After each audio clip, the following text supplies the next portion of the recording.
What if one of the most famous explorers in history claimed to have seen a dragon, not in a dream, not in a legend, but in real life? In the Travels of Marco Polo, written around 1298, Marco Polo recounts astonishing wonders from his 24 years in Asia. But tucked inside his tales of palaces and spices is a description that sounds a lot like a real-life dragon. In the Chinese province of Karajan, now modern-day Yunnan, Polo wrote about giant, deadly serpents that lived in the mountains. Here's what he said, paraphrased.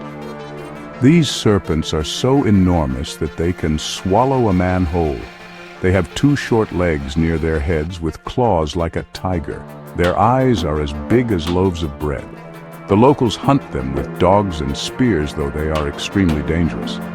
That's not just mythic language, it's remarkably specific. So how credible is this account? First, the Travels of Marco Polo is not a fairy tale. It was dictated by Marco Polo in prison and written by Reticulated de Pisa, a professional writer. The book was considered a factual account of the East for centuries and was even used by Christopher Columbus.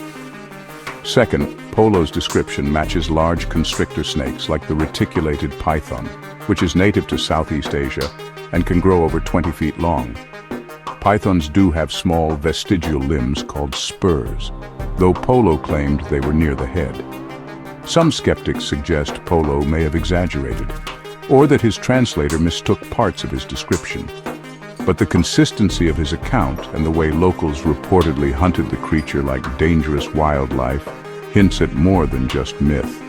If you lived in 13th century Europe and saw a 20-foot snake with claws, giant eyes, and man-eating potential, what would you call it? A dragon. Whether it was a giant python, an unknown species, or an exaggerated tale, Marco Polo's dragon remains one of the most intriguing and overlooked accounts in historical exploration. So, did Marco Polo really see a dragon? Or did he just give us the best early description of a monster science hadn't yet named? You decide. Subscribe for more ancient mysteries. The past isn't done with us yet.